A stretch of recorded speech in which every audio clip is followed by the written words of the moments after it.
Thank you very much, Chair, and it's a pleasure to be here. And thank you for those opening remarks and the support that you've given us.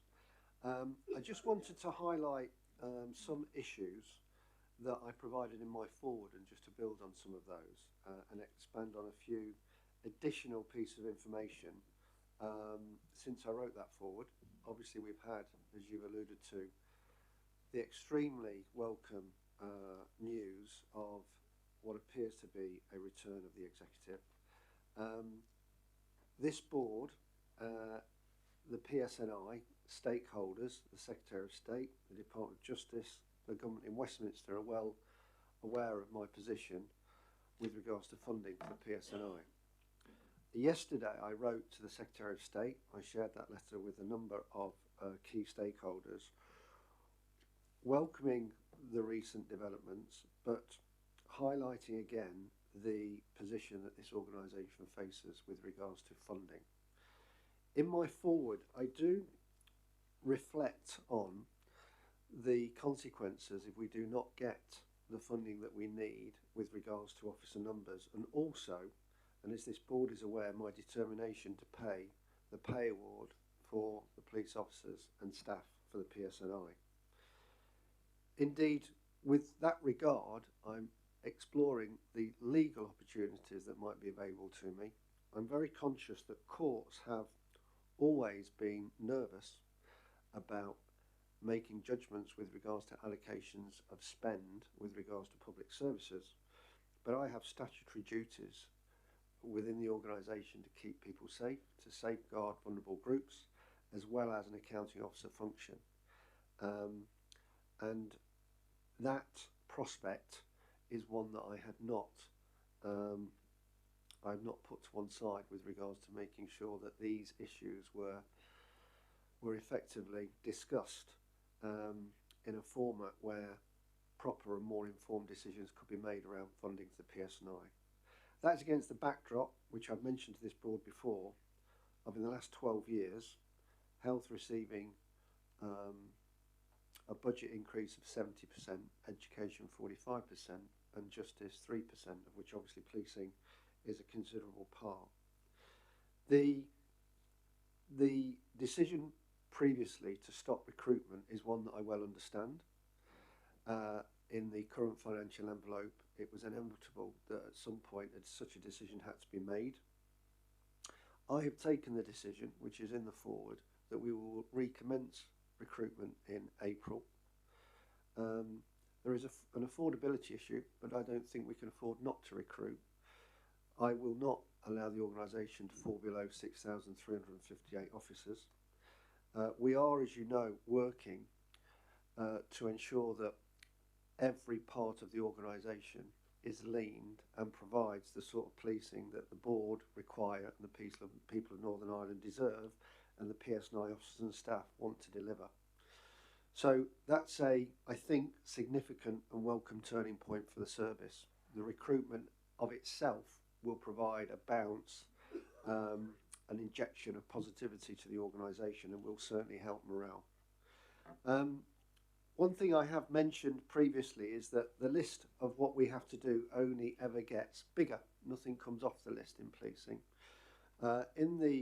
In the forward, I mentioned the introduction of domestic abuse protection orders, and we did some analysis of the introduction of these very important preventative orders. What they will do in tackling domestic abuse is not going to be lost on anybody, but it is going to increase the work of the organisation quite considerably.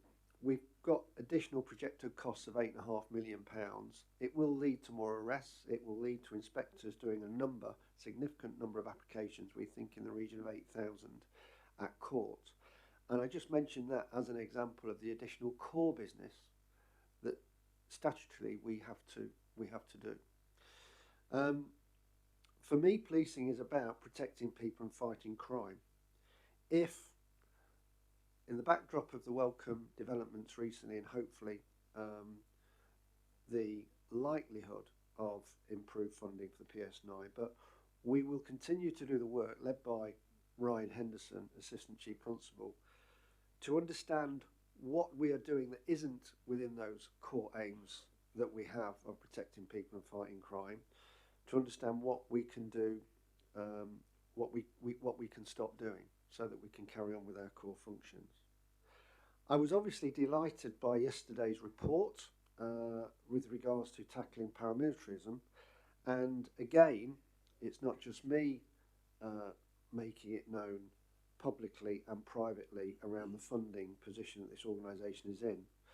But I note the report's comments that we recommend that the government ensure that Northern Ireland receives funding in 2024 and on a recurrent basis thereafter, which enables the PSNI to provide fair pay awards to officers and staff and recommence officer recruitment and increase headcount to at least 7,500 officers.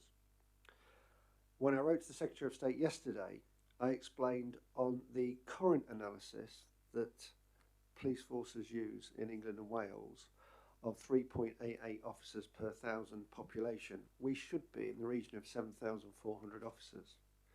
Now, I would also add to that the complexity of policing in Northern Ireland, which in the HMIC report at the end of last year set out the additionality that's required to police the nuances, the difficulties that we have here.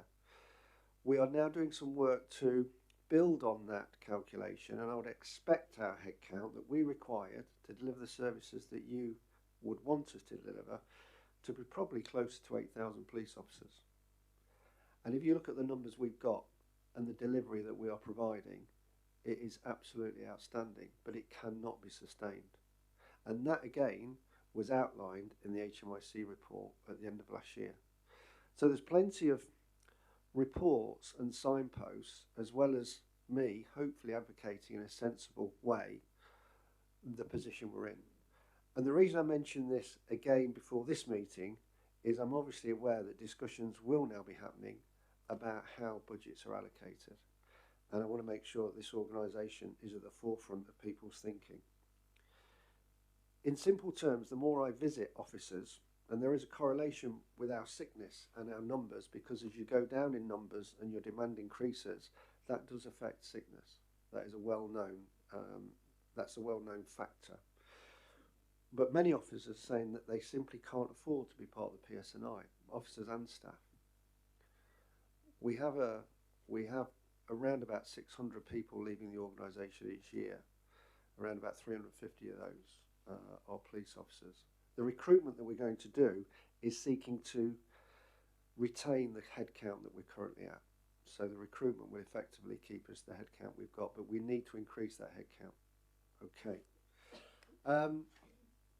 Looking on the good news in the forward, I do talk about the services that were delivered during the Christmas period, some outstanding policing to make sure that people had a peaceful Christmas, our Operation Season's Greetings, lots of awareness campaigns because we often get spikes in domestic abuse, lots of work with young people around domestic abuse and respect to one another, and some very, very impressive proactive policing across the organisation with regards to specifically in the last 12 months, but especially in December, drug seizures, which have been record breaking.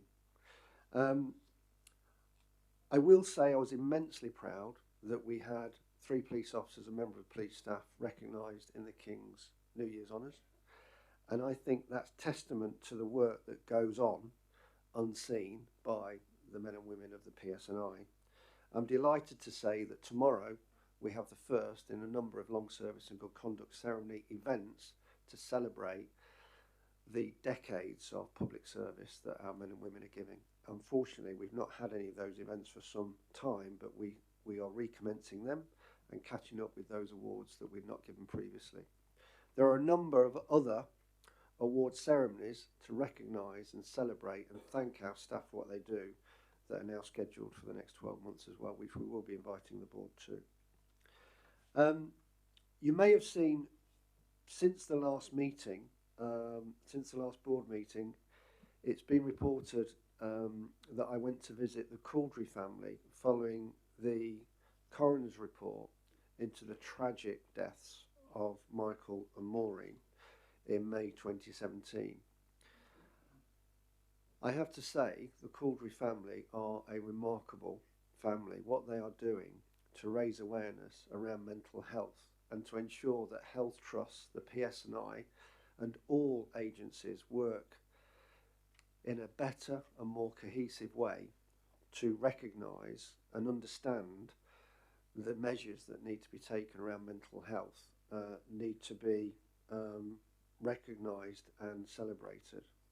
We're working with the Caudry family because the coroner's report, which was an outstandingly well-written report, highlighted a number of measures that we need to put in place to make sure that we learn the lessons from that particular incident. And I want to assure this board, and I certainly am sure the family are aware, we are determined to learn each of those lessons, and in fact the family are going to assist us by overseeing our progress in the next 12 months. You'll also be aware that through media reporting I met the Quinn family, and again another remarkable family who've been through the most tragic loss with the murder of Glenn. I had a private meeting, but I want to assure the board, and there was a police ombudsman's report with regards to the police action at the time that Glenn was murdered, and that we accept that we got things wrong. We are learning those lessons. I am in touch with all the officers involved to make sure that this organisation listens and acts on areas where we needed to improve. What I can say that all the officers in those cases who came to work on those given occasions came to do their very best. And as an example of that, when I went to see the Caudry family, on the way down there, I telephoned 4 officers who had just been involved in an incident where a young woman was trying to kill herself and her 1-year-old child. 2 female officers were quite badly assaulted going into the River Foyle, but managed to get the lady and her child out of danger.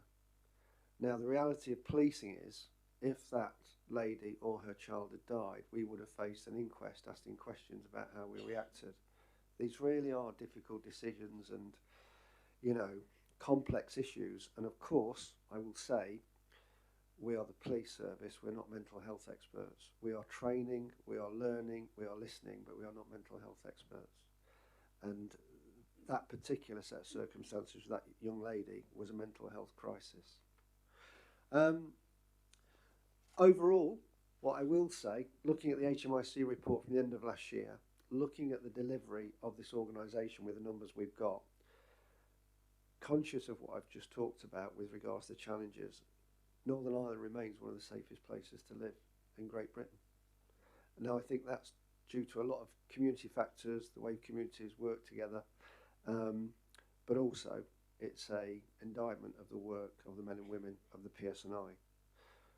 But if we don't get the funding we need, the report yesterday, which I very much support and welcome from the Northern Ireland Affairs Committee into paramilitarism and organised crime, and it talks about the need for longer term funding, it calls for that funding to be done quickly, then we won't be able to maintain the performance because the organisation is exhausted that we currently have.